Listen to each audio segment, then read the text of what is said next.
하나님 말씀 함께 보도록 하겠습니다. 오늘 우리가 함께 나눌 하나님 말씀은 데살로니가전서 5장 1절부터 11절까지 말씀입니다.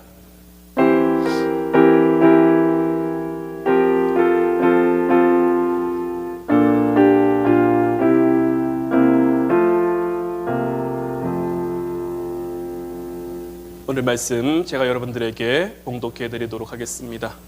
형제들아, 때와 시기에 관하여는 너희에게 쓸 것이 없음은 주의 날이 밤에 도둑같이 이를 줄을 너희 자신이 자세히 알기 때문이라. 그들이 평안하다 안전하다 할 그때에 임신한 여자에게 해산의 고통이 이름과 같이 멸망이 갑자기 그들에게 이르리니 결코 피하지 못하리라. 형제들아, 너희는 어둠에 있지 아니하매 그날이 도둑같이 너희에게 임하지 못하리니 너희는 다 빛의 아들이요 낮의 아들이라. 우리가 밤이나 어둠에 속하지 아니하나니 그러므로 우리는 다른 이들과 같이 자지 말고 오직 깨어 정신을 차릴지라. 자는 자들은 밤에 자고 취하는 자들은 밤에 취하되 우리는 낮에 속하였으니 정신을 차리고 믿음과 사랑의 호심경을 붙이고 구원의 소망의 투구를 쓰자. 하나님이 우리를 세우심은 노하심에 이르게 하심이 아니요 오직 우리 주 예수 그리스도로 말미암아 구원을 받게 하심이라. 예수께서 우리를 위하여 죽으사 우리로 하여금 깨어 있든지 자든지 자기와 함께 살게 하려 하셨느니라. 그러므로 피차 권면하고 서로 덕을 세우기를 너희가 하는 것 같이 하라. 아멘. 할렐루야. 오늘도 하나님의 사랑하심과 하나님의 함께 하시는 은혜가 사랑하는 우리 화원교회 모든 성도들과 함께 하시기를 주님의 이름으로 축원해 드립니다. 우리 옆에 분들 일단 좀 바라볼까요? 좀 그윽하게 사랑이 담긴 눈으로. 우리가 다 마스크를 쓰고 있어서 좀 이렇게 서로의 표정까지 다 이렇게 볼 수는 없지만 그래도 좀 사랑이 담긴 눈으로 좀 이렇게 서로 바라보셨으면 좋겠고요. 이제 우리 좀 같이 좀 고백해 보겠습니다. 더 사랑하겠습니다. 네. 어색해하지 마시고, 뻘쭘해하지 마시고, 더 사랑하는, 오늘보다 내일 더 사랑하는, 또 앞으로 더 많이 사랑하는, 그리고 하나님의 더 크신 사랑 가운데 살아가는 여러분들이 되시기를 주님의 이름으로 축원해 드립니다. 우리가 오늘 이 시간에는 확실한 복을 누리는 교회라는 제목을 가지고 함께 하나님의 은혜를 나누고자 하는데, 우리는 이 땅 가운데 살아가면서 우리는 피조물입니다. 우리는 창조주가 절대 아니에요. 피조물이라는 것은 무엇입니까? 창조주에 따라 이 땅 가운데 지으심을 받은 존재들이 바로 피조물인 거예요.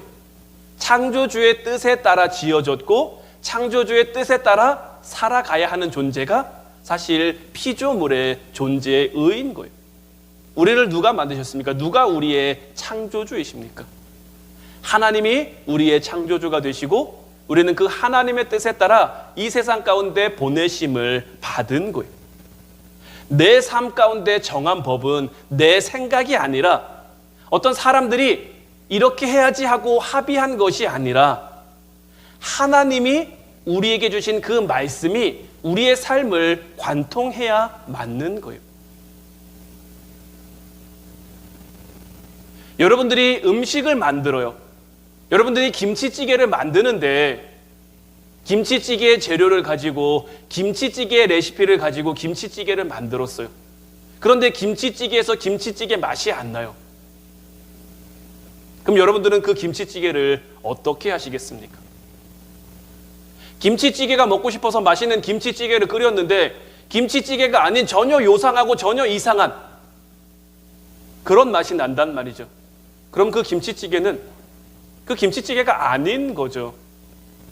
뭐 맛이 어떻냐에 따라서 혹 먹을 수 있을지는 모르겠습니다만은 만든 사람의 마음과 목적에는 맞지 않는 거죠.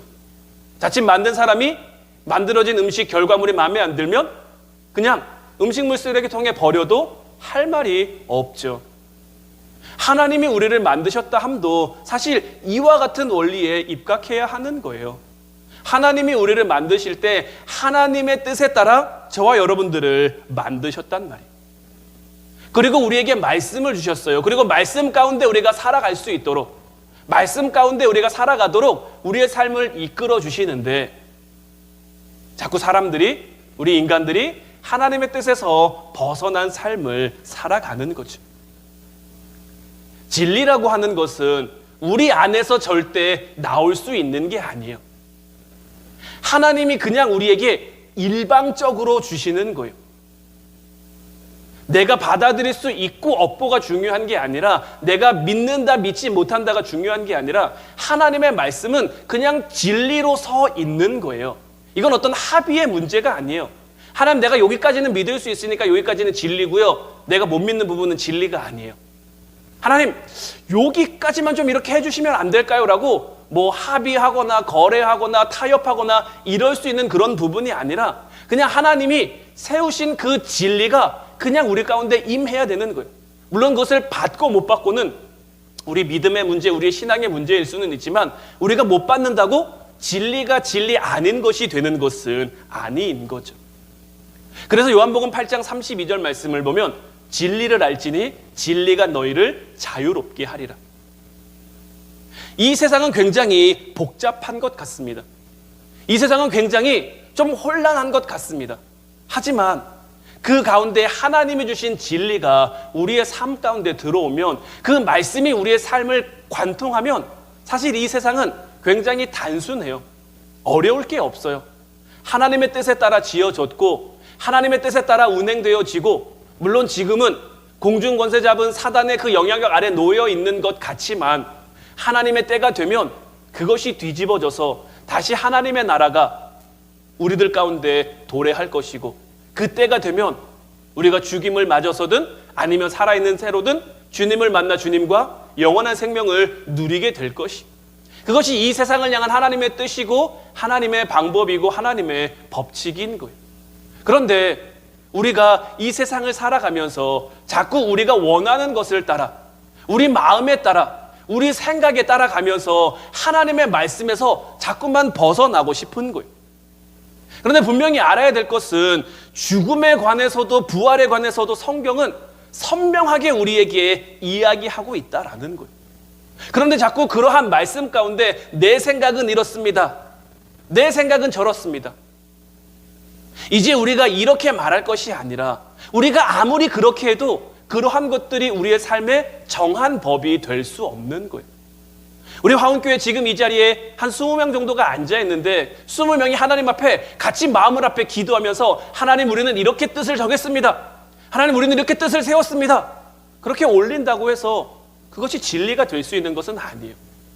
말씀 가운데 입각한 거라면 하나님이 그것을 듣고 우리의 뜻을 따라 주실 수 있을지는 몰라도, 우리가 진리를 만들어가는 것은 아니다라는 거죠.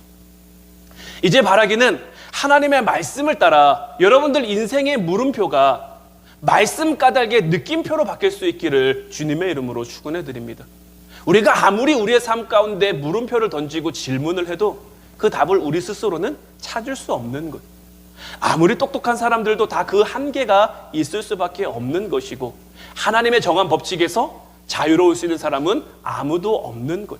그러니까 우리 삶의 어떤 물음표들을 세상 가운데 그 답을 찾아가려고 할 것이 아니라, 하나님 말씀 안에서, 말씀은 우리에게 너무 선명하게 모든 것을 다 말해주고 있어요. 이 말씀을 향한 깨달음이 여러분들 가운데 있을 수 있기를 주님의 이름으로 축원해 드립니다.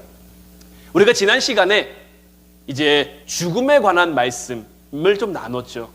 죽음은 마침표가 아니라 쉼표라고 말씀을 드렸어요. 죽음은 죽음으로써 끝이 아닌 거죠.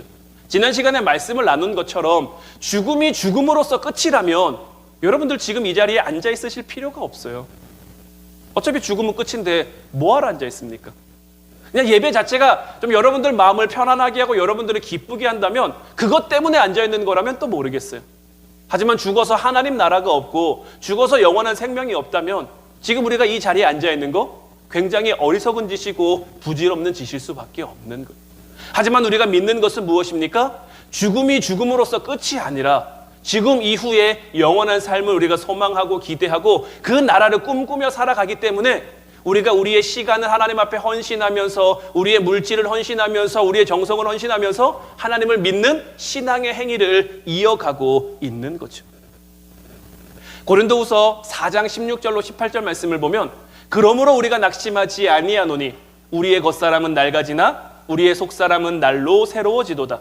우리가 잠시 받는 환난에 경한 것이 지극히 크고 영원한 영광에 중한 것을 우리에게 이루게 함이니 우리가 주목하는 것은 보이는 것이 아니요 보이지 않는 것이니 보이는 것은 잠깐이요 보이지 않는 것은 영원함이란 것이라.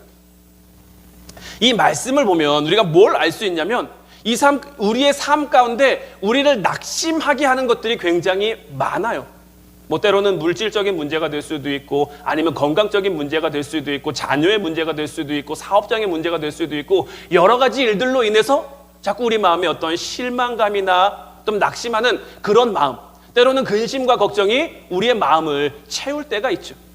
그런데 이러한 우리들을 향해서 사도 바울은 분명하게 말하는 거예요. 우리가 낙심하지 아니하노니. 사람들은 왜 낙심하냐면 자꾸만 보여지는 것에 주목하기 때문이에요. 혹시 여러분들도 그런 적 있으신지 모르겠어요. 거울 보면서 내가 이제 좀 나이를 먹었구나.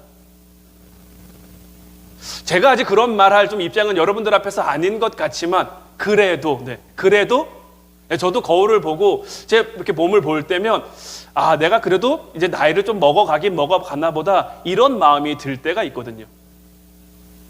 저는 운동을 굉장히 좋아합니다. 그래서 운동을 굉장히 좀 많이 이렇게 하는 편이었는데 이제 코로나를 이제 보내면서 한 1년 이상 이제 운동을 못 하다가 최근에 자전거를 한번 탄 적이 있어요. 너무 힘들더라고요. 너무 힘들었어요. 그리고 쉽게 그게 잘 회복이 안 되더라고요. 그러면서 이제 드는 생각은 그래도 예전 같았으면 내가 30대 초반 30대 중반 때만 같았어도 이런 거는 뭐 며칠씩 해도 끄떡이 없었을 텐데 라는 생각이 들면서 내가 이제 진짜 조금 나이를 먹어가나 보다라는 생각이 들더라고요. 근데 사도 바울의 이 말씀 가운데도 마찬가지인 거예요. 우리의 겉사람은 낡아져 가요.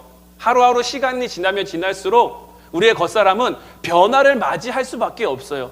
시간을 거스를 수 있는, 시간을 이길 수 있는 사람은 아무도 없기 때문이죠. 하지만 사도 바울이 우리에게 말하는 것은 뭐냐면 겉사람은 낡아지지만 우리의 속사람은 날로 새로워진다라는 것. 우리가 잠시 받는 환난에 경한 것. 사실 환난을 경한 것이라 말하기가 결코 쉽지는 않습니다. 우리의 삶에 주어진 문제나 어려움들이나 환난이나 이런 것들을 작은 것이라고 표현하기는 참 쉽지 않지만 이것을 뭐에 비교하느냐에 따라 다른 거죠. 내가 받고 있는 고난이 아무리 커도 나중 하나님 나라에서 우리가 받을 그 영광에 비하면 아무리 큰 고난도 작은 것일 수밖에 없는 거예요. 그러니까 사도 바울은 우리가 겪고 있는 고난이 작다고 말하고 싶은 것이 아니라 그것이 경한 것이라고 말하고 싶은 것이 아니라 지금 우리가 느끼는 그것이 굉장히 커 보일 수 있지만 아무리 큰 고난이고 아무리 큰 환난이라고 할지라도 나중에 우리가 하나님 앞에서 이것을 잘 참고 인내했을 때 하나님 앞에서 받게 될 그 영광에 비하면 정말 작은 부분일 수밖에 없다. 이것을 이야기하고 싶으신 거예요. 하나님이 우리에게 주신 복 가운데 가장 큰 복은 뭘까요? 여러분들도 하나님의 은혜와 축복 받으신 적 있으실 텐데 여러분들은 여러분들의 삶 가운데 어떤 복이 가장 큰 복이라고 생각하십니까? 뭐 건강의 축복도 있을 것이고 뭐 물질의 축복도 있을 것이고 뭐 자녀의 축복도 있을 것이고 아니면 여러분들이 하고 있는 기도하는 것들이 잘 응답되어지고 이루어지는 축복도 있을 것이고 하지만 저는 이런 어떤 우리에게 보여지는 이런 축복을 얘기하고 싶은 것이 아니라 오늘은 좀 원론적인 얘기를 여러분들과 나누고 싶어요. 우리가 원론적으로 봤을 때 하나님이 우리에게 주신 가장 큰 축복은 뭐냐? 말씀이에요. 말씀. 하나님의 말씀이 우리에게 주어졌다라는 것이 우리의 삶 가운데 가장 큰 축복이에요. 여러분들이 이 사실을 좀 여러분들의 삶 가운데 인지하고 살아가셨으면 좋겠어요. 하나님이 우리에게 말씀을 왜 주셨을까요? 우리를 구속하려고 주셨을까요? 우리를 좀 억압하려고 주셨을까요? 우리를 이렇게 뭐 실에 매단 인양처럼 우리를 이렇게 꼭두각시처럼 부리려고 하나님이 우리에게 말씀을 주셨을까요? 하나님이 우리에게 말씀을 주신 이유는 그 말씀을 통해 하나님의 약속, 하나님의 축복을 누리고 살아가게 하기 위함인 거예요. 우리는 말씀 안에서 온전해질 수 있어요. 왜냐하면 하나님이 천지를 지으실 때 무엇으로 만드셨죠? 하나님의 말씀으로 지으셨어요. 우리 사람을 만드실 때 흙을 손으로 빚으시긴 했지만 결국 우리도 무엇 가운데 창조하심을 받은 거예요? 말씀 가운데 창조하심 받은 거예요. 따라서 우리는 말씀 안에서 온전해질 수 있는 거예요. 그래서 우리는 우리의 삶 가운데 모든 것을 하나님의 말씀, 성경 안에서 찾을 수 있어야 하는 거예요. 우리의 인생도 성경 안에서, 우리의 죽음도 성경 안에서, 그 죽음 이후에 영원한 생명에 관한 것도 다 성경 안에서 찾아야 하는 거예요. 근데 제가 이 성경 안에서 찾아야 한다는 것들이 뭐 이단들처럼 내게 필요한 말씀, 내가 원하는 말씀만 이렇게 뭐 핀셋으로 집어내듯이 콕콕콕콕 집어내라가 아니라 그 말씀, 정말 그 모든 말씀 가운데 우리가 온전해질 수 있도록 그 말씀에 나를 맡기고 그 말씀 가운데 거하는 삶을 우리가 살아갈 수 있어야 하는 거예요. 제가 우리가 지금까지 지금 데살로니가 교회에 대한 말씀을 나누면서 지난주에 어떤 말씀을 나눴습니까? 데살로니가 교회에 있었던 말씀에 관한 잘못된 오류에 관한 말씀을 나눴죠. 사도 바울이 그들 가운데 와서 그들에게 분명히 말씀을 전했어요. 죽음에 대해서도 전하고 부활에 관해서도 전하고 재림에 대해서도 전하고 영생에 관해서도 전했단 말이에요. 그들이 그 말씀을 몰랐던 것은 아니에요. 하지만 그들이 그 말씀을 듣는 기간이 좀 짧았던 것 같아요. 그러니까 그들에게 주어진 말씀을 온전히 소화시키지 못하고 그것이 소화되는 과정 가운데 자기들의 생각이 그 말씀 가운데 들어간 거죠. 그래서 지난주에 우리가 살펴봤던 데살로니가 교회의 오류가 뭐였냐면 주님은 곧 오신다. 주님은 곧 오실 건데 영생하기 위해서는 어떻게 해야 되는 거예요? 주님 오실 때 살아 있어야 한다. 주님이 오시기 전에 죽임을 맞은 사람들은 영생할 수 없다라는 잘못된 생각이 그들 가운데 있었던 거예요. 그러니까 죽음 앞에 그들은 두려워할 수밖에 없고 죽음 앞에 그들은 무서워할 수밖에 없고 먼저 죽은 이들을 바라보며 그들은 늘 슬퍼하며 안타까워할 수밖에 없었던 거예요. 하지만 이것은 잘못된 생각들이었죠. 오늘은 그에 이어서 이 데살로니가 교회가 가지고 있었던 또 한 가지, 어떻게 보면 출발은 같아요. 주님이 곧 오신다는 그 말씀으로부터 비롯된 것인데 주님이 곧 오실 것이니 그들은 어떤 생각을 가지고 있었냐면 주님이 곧 오실 건데 내 삶을 열심히 살 필요가 뭐 있을까? 주님 곧 오시면 나 주님께로 갈 건데 내가 뭘 가지고 있는들 무슨 소용이 있겠느냐? 주님이 곧 오실 거라는 그 말씀이 그들의 일상을 방임으로 채워가기 시작한 거예요. 그들의 일상에 집중할 수가 없었던 거예요. 그들의 일상에 집중하지 못한 채 하늘만 자꾸 보고 있는 거예요. 주님이 승천하실 때 어떻게 승천하셨습니까? 구름 타고 승천하셨잖아요. 그리고 오실 때도 이와 똑같이 내가 오겠다라고 말씀하셨잖아요. 그러니까 이 데살로니가 교회 성도들이 그 말씀에만 사로잡혀서 하늘만 보면서 뭔가 구름만 이상하게 떠도 주님 곧 오시는 거 아니야? 뭔가 하늘이 조금 이상한 빛만 내도 주님 조금 있으면 오시는 거 아니야? 그런 생각이 그들의 삶을 가득 채운 거예요. 물론 우리가 하나님 나라를 소망하며 살아가야 하는 것은 맞아요.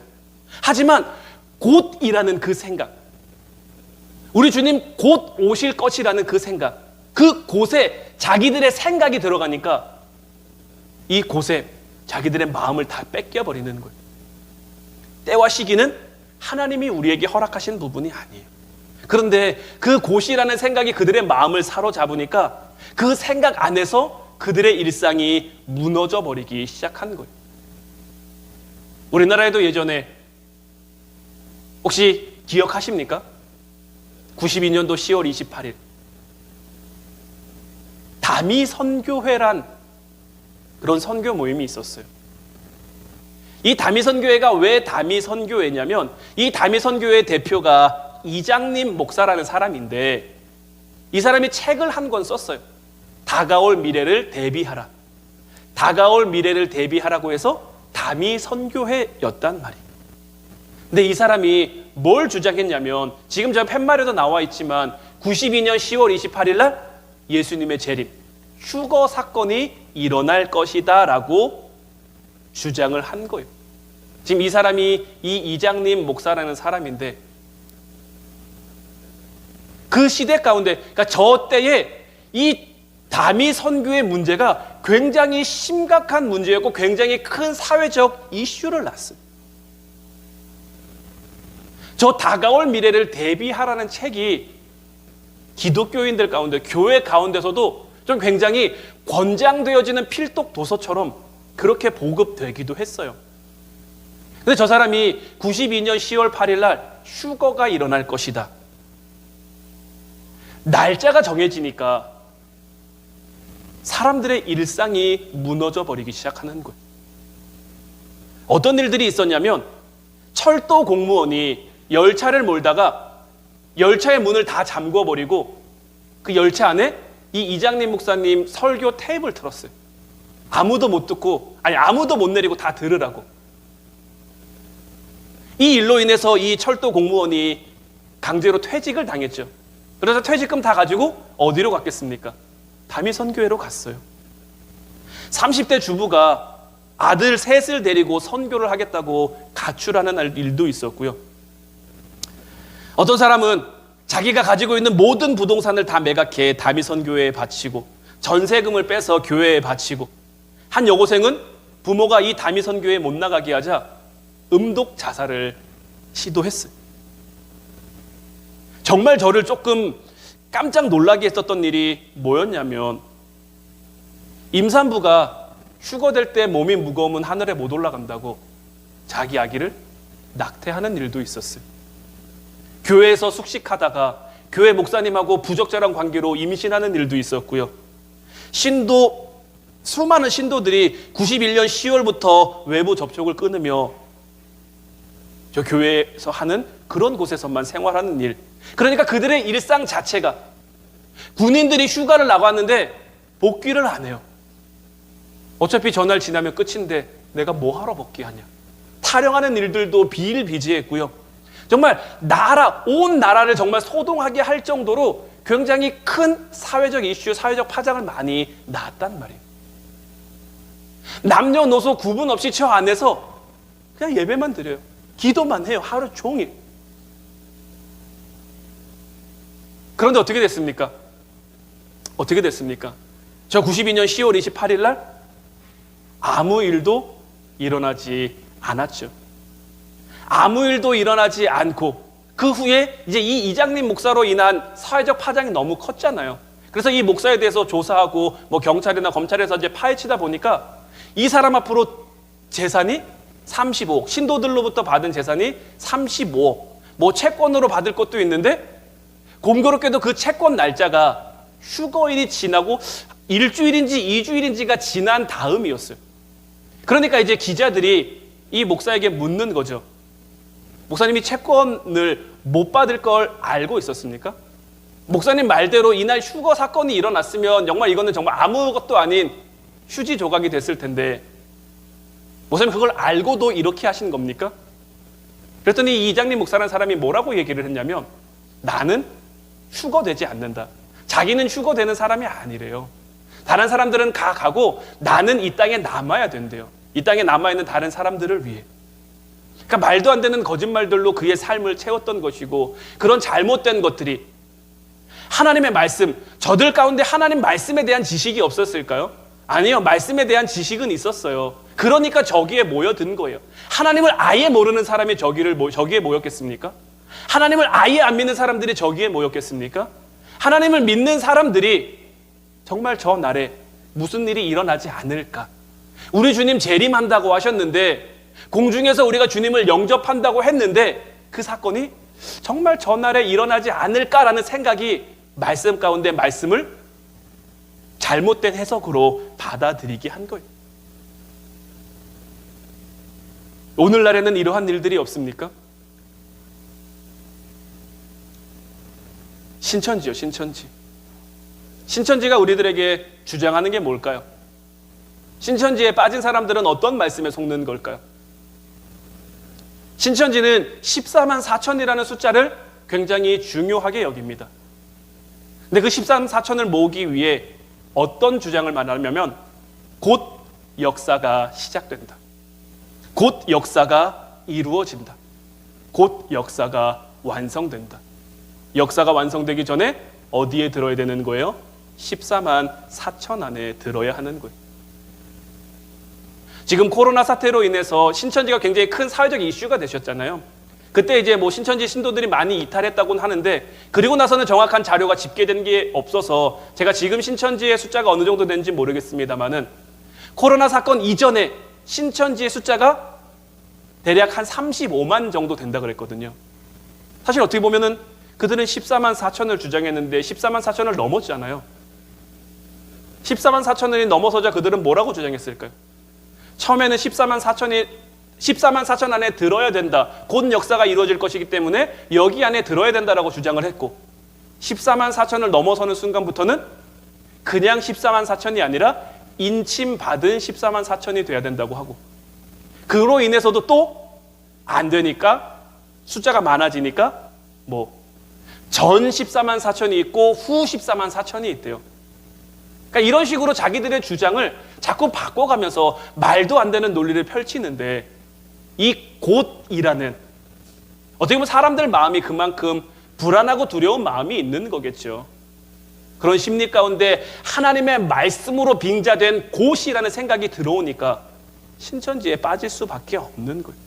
하지만 제가 여러분들에게 분명히 말씀드리고 싶은 것은 뭐냐면, 우리의 일상을 잃어버리는 것이 하나님의 뜻이 결코 아니다라는 거예요.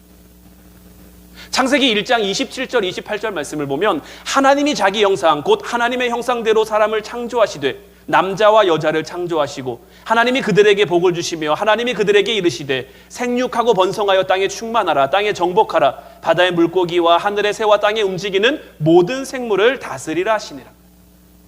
하나님이 그들에게 복을 주셨어요. 하나님이 그들에게 복을 주시며, 이 단어 안에는 어떤 의미가 포함되어 있을까요?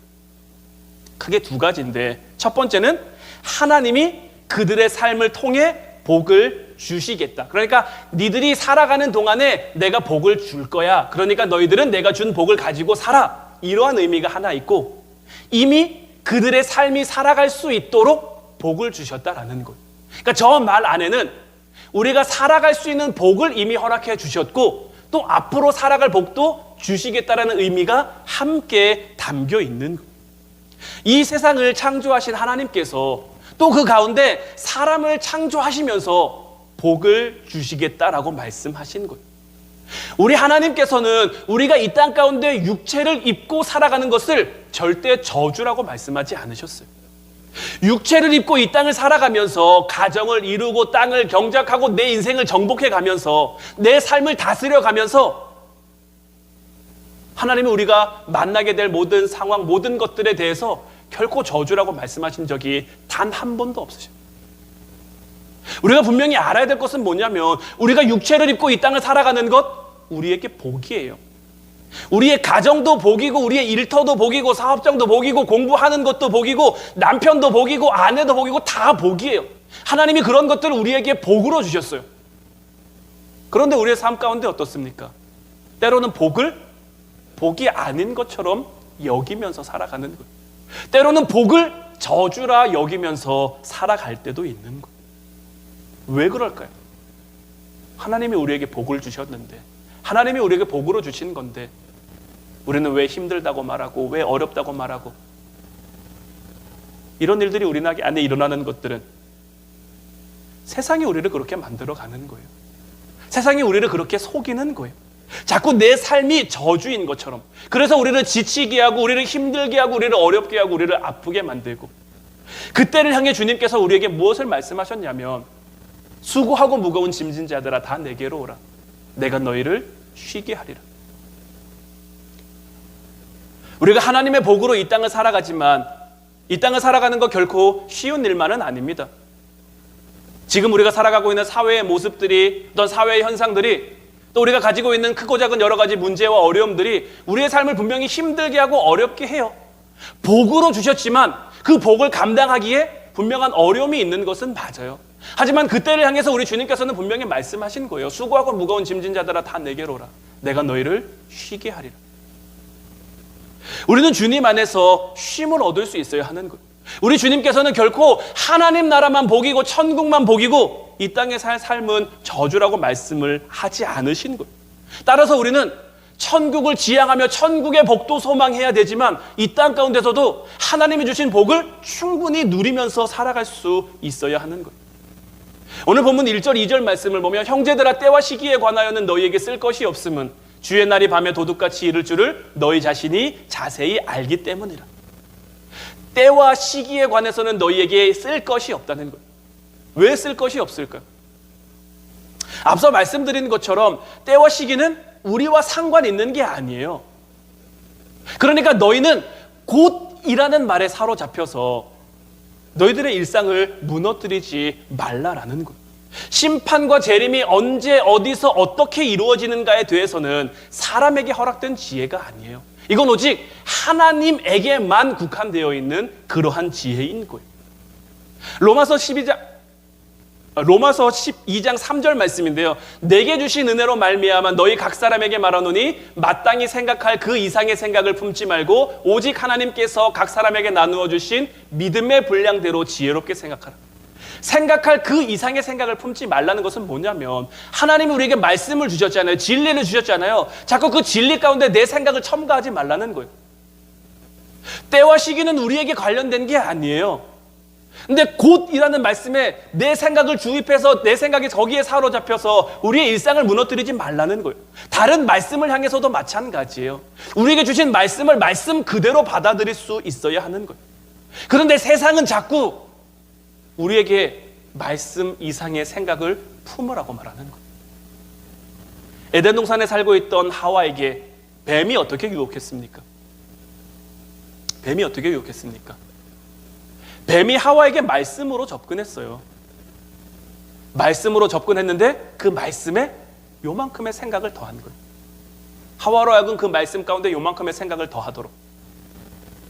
하와에게 요만큼, 말씀에 요만큼의 생각이 더해지고 그 선악과를 바라보자 보암직도 하고 먹음직도 하고 지혜롭게 할 만큼 탐스럽게 보이기 시작한 거예요.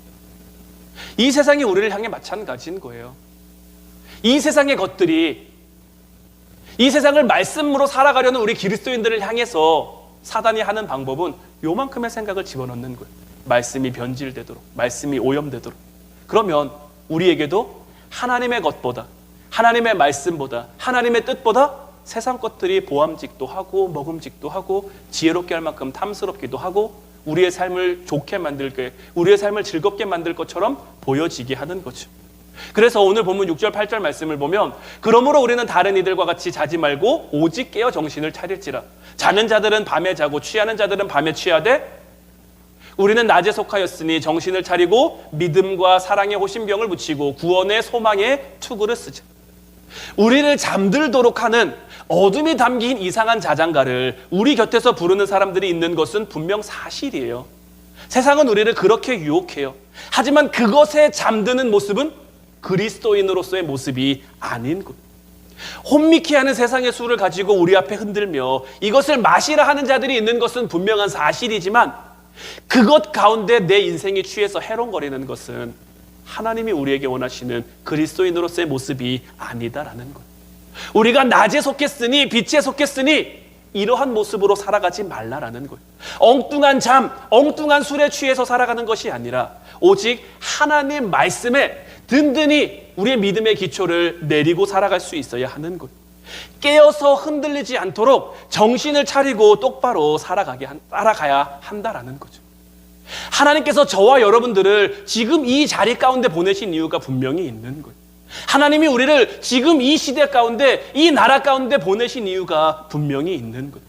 나로 하여금 내게 속한 가정을 영유하게 하신 것도, 나로 하여금 우리 화운교회 안에서 함께 신앙생활을 하게 하신 것도, 나로 하여금 내 직장이나 일터나 사업장에서 일을 하게 하신 것 가운데도 하나님의 뜻이 분명히 있다라는 거예요. 그러니 우리는 그 가운데서 무엇을 추구하며 살아가야겠습니까? 깨어 정신을 차리고 우리를 살게 하신 그 뜻을 사명으로 알고 살아갈 수 있어야 하는 거예요. 그 공간에 존재하며 그 공간에 충실하며 그곳 가운데서 하나님의 뜻을 이루며 살아갈 수 있어야 하는 것이고, 이것이 바로 오늘을 살아가는 우리에게 허락된 지혜인 거예요. 오늘 본문 10절 11절 말씀을 보면 예수께서 우리를 위하여 죽으사 우리로 하여금 깨어있든지 자든지 자기와 함께 살게 하려 하셨느니라. 그러므로 피차 권면하고 서로 덕을 세우기를 너희가 하는 것 같이 하라. 주님은 언제나 우리와 함께 하시는 분이에요. 우리가 깨어있든지 우리가 잠을 자든지 그것과 상관없이 주님은 언제나 우리와 함께 하시는 분이에요. 그 주님의 함께 하심을 믿으며 우리가 속해 있는 가정 공동체 안에서, 교회 공동체 안에서, 여러분들의 삶의 모든 터전과 여러분들의 모든 공동체 안에서 서로 권면하며 살아갈 수 있어야 하는 거예요. 세상의 유혹에 흔들리는 것이 아니라 하나님이 주신 말씀을 붙잡고, 하나님이 우리에게 주신 가장 큰 복인 말씀을 붙잡고 흔들림 없는 모습으로 살아갈 수 있어야 하는 거예요. 우리가 말씀 가운데 흔들림 없이 살아가면 그때로부터 우리의 삶 가운데 놀라운 하나님의 역사가 나타나기 시작하는 거예요.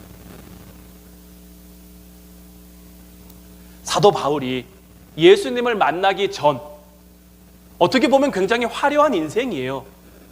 요즘 말로 하면 정말 금수저 중에 금수저가 사도 바울인데, 예수님을 만난 이후로는 그 이전의 삶을 배설물처럼 버린대요.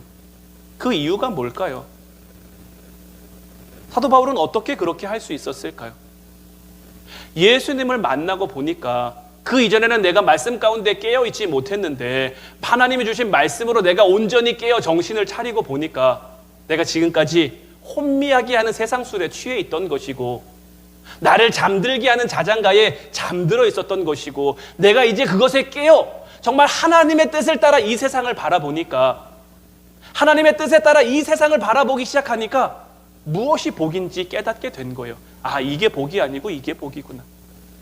이게 제대로 된 삶이 아니고 이게 제대로 된 삶이구나. 그렇다고 사도 바울의 일상이 무너졌습니까? 그는 빌립보에 있으면서 천막을 치는 일을 했어요. 선교비를 마련하기 위해 그의 생업에 종사했단 말이죠. 그의 일상과 믿음의 순간들이 조화를 이루어 간 거예요. 우리가 20일 특별 기도회로 다니엘서 말씀을 보고 있는데, 다니엘이 바벨론이라는 나라의 포로로 잡혀와서 하나님 백성으로 살아가면서 그가 그의 일상을 포기합니까? 그가 바벨론에서 주어진 그 벼슬과 관직들을 다 고사하고 다 마다합니까? 아니에요. 그에게 주어진 일상에 누구보다 충실합니다. 하지만 그 가운데 내 일상에 충실하고 내 일상에 최선을 다해 살아가지만 하나님이 주신 말씀을 기초해서 살아가는 거예요. 말씀 위에 자기들의 삶을 세워가는 거예요. 말씀 위에 자기의 삶을 채워가는 거예요.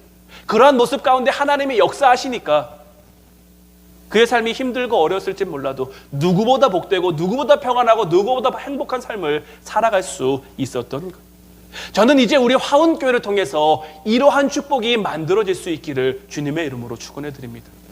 여러분들 모두가 이 땅 가운데 확실한 복을 누리며 이제 그 복을 전하며 그 복을 보여주며 살아갈 수 있기를 주님의 이름으로 축원해 드립니다. 이것이 우리를 향한 하나님의 뜻인 줄 믿습니다. 이 뜻과 함께 저희들 신앙생활하며 믿음 생활하며 기도 생활할 수 있기를 주님의 이름으로 축원해 드립니다. 기도하겠습니다.